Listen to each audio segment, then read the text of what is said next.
Hello everyone, today I'm going to show you how to make a very cute little roller card, so stick around to find out how.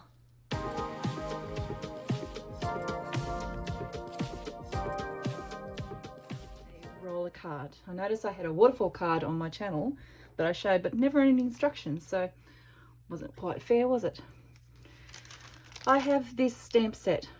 I bought it from, I don't even know if I bought it, I think it may have even come in a magazine.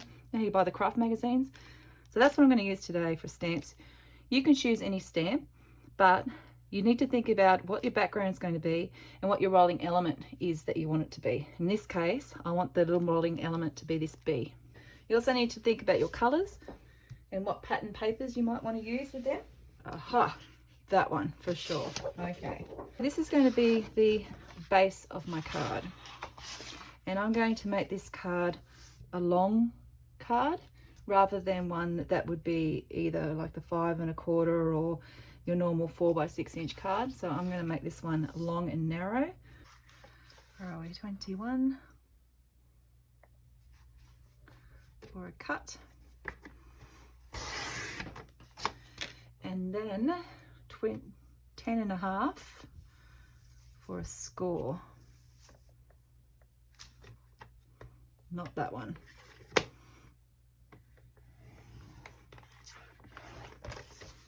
And that will give us the card base. Okay. It also gives us the piece left over, which is where I'm going to make the slider part. So I'm just going to trim a little bit off the edge of that so it sits on the face of that card much better. About 1 centimetre.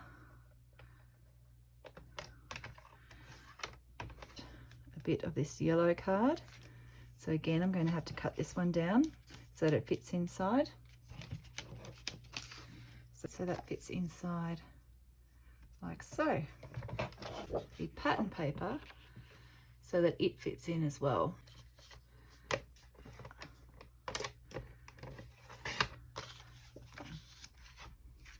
Okay, so that fits in there like that. This is going to be the part where we end up with the roller. So for all these pieces, they'll need to be mounted one on top of the other, and then we'll get on to doing some of the stamping. Because we are going to cut into this to make the shaker part, we do need to make sure that they're glued properly, which means making sure that there's glue right to the edges and also along the back. The next thing we have to do is create the slider part. Now I'm going to cheat a little bit. I'm going to use this tool. You don't need to. If you have a craft knife and a steady hand, you'll be able to cut this piece, no problem at all. But I'm going to cheat at this, and I'm going to come 2 centimeters in. Now that's just going to guide where I'm going to put my punch, because I'm going to use it upside down. I'm going to watch where it is. I'm going to center that line as much as I can and make my first punch. All right, it's going to be a bit tight because we do have those 3 pieces there. Then come across, make another punch,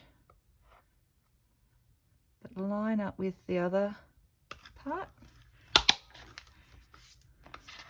Do the same.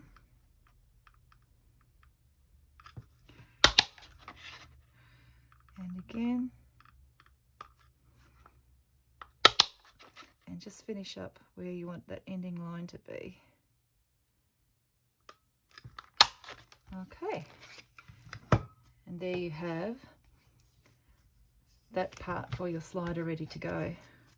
Now this looks a bit silly sitting there now, so what I'm going to do is I'm going to take that. Am I the only person who fixes as they go, or do you guys do that too? Let me know in the comments. Now, the shaker part. What you're going to need for this is something called a spin and slide discs. They are from My Favourite Things. There's 2 different types in here. One is a circle for spinning, and the other one is a bit elongated. Right, Right, and these are used for slider cards. And this is the part that separates what is on one side of the paper to the other and helps the mechanism slide from one way to another. So you can pick these up online. I know Craft Online in Australia do have them. You can also pick them up from the My Favourite Things website. So this is all I need for this part of the mechanism. And to make it easier again, I'm going to be using the 3/4 inch punch from Stamping Up to help with the circles so that I don't have to cut them out. I know that they are perfectly aligned. So let's grab a piece of card. I'm going to use the yellow card. I've still got some of that left here, and I'll need 2 circles punched from the card. There they are there. And to put these together, I'm going to be using quick grip. You don't have to, but I snipped the bottom of it this morning. I was a bit silly. So I'm just going to put a little bit of that. Squeeze very carefully. This stuff's lethal. It gets everywhere, especially when I'm using it. All right. So just a little dollop on one side. I'm using this because I just want strong glue. I don't want this to fall apart once it's made. The UHT twist and glue would probably work. Right, try and get that little piece right in the middle. There we go. There it is. And then do the same on the other side.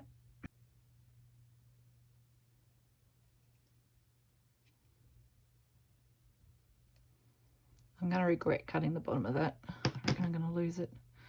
I couldn't get the top off it.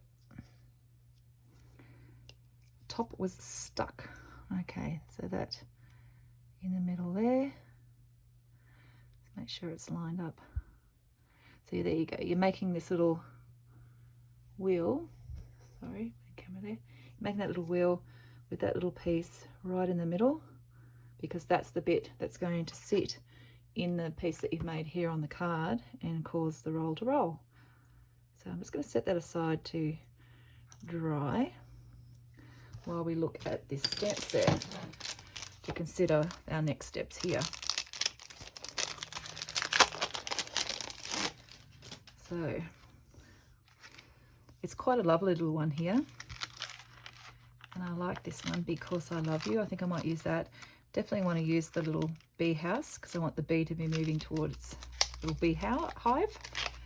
So let's look at that one first. And I'm going to stamp this. Just move that out of the way too. I'm going to stamp this onto some card. And my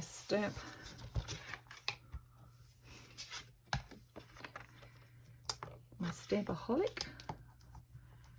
So this is good because this bit actually comes out, so you do have room for thicker stamps in here. But because I'm using a polymer stamp, I don't need to worry about that. That way, silly. Okay. Press down, collects the stamp up.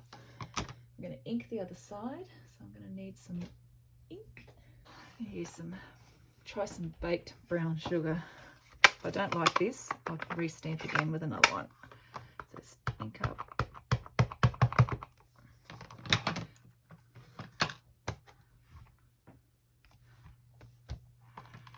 And that's not too bad, it's subtle. Oops.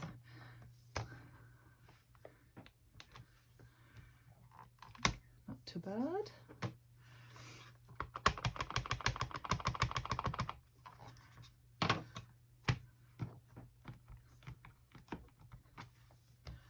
Right, I think we're there. Took 3 goes, it's all good. That's why this is really handy, because if you do it once and then the image doesn't show, you can do it again and again. And you don't need to worry about this trying to line it up using the other piece. So it's very, very helpful to cut that out. If you're using a stamp with a die cut attachment, that's always pretty handy because it saves this time. Or die cuts themselves if you've got some die cuts, depending on which design you choose for your card, of course. So I might even colour these flowers in a bit later. just with some muted tones. I don't want to put reds or anything in there because it won't look good with this card if I decide to do it at all. All right, here we go. So that is going to sit there. And the bee is a little bit bigger than the actual shape, but I've chosen the yellow to go behind him so that you won't notice it. It's going to be sort of part of the background, that yellow and the little disc.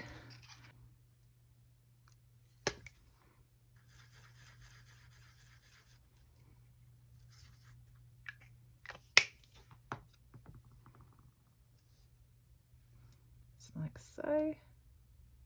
I'm thinking I probably wouldn't mind putting that onto yellow somehow.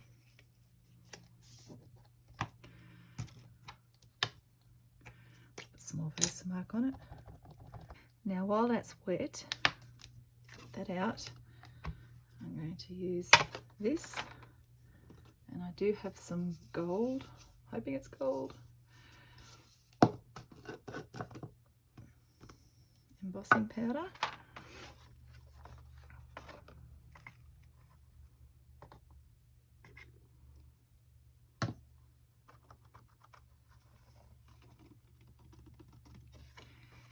There we go. And anything that's still hanging around, just really carefully get rid of that with a brush. And then I'm going to get out my heat gun, and I'm going to, or heat tool.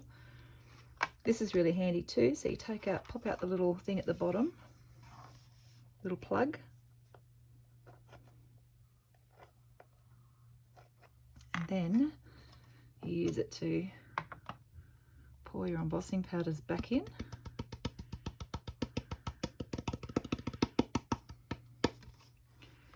Saves having to use a piece of paper, which isn't always really effective.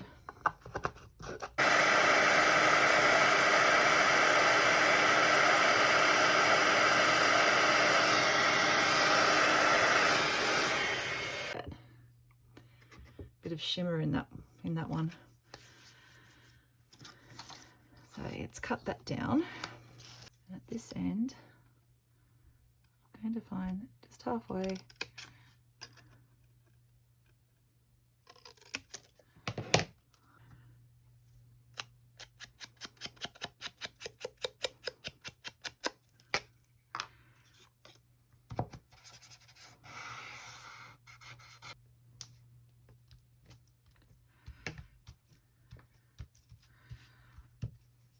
The little bee, you just slide that in very carefully, get the other piece there, and then he will slide up and down.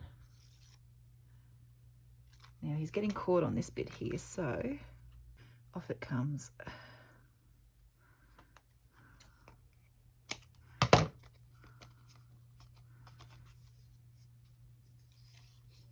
And I just noticed that this bit here needs a bit of a prep up too. Hang on a second.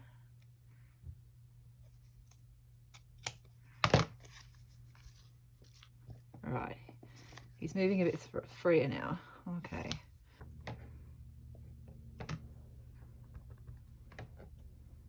So now we have to mount this onto the top of the other card. So flip her over.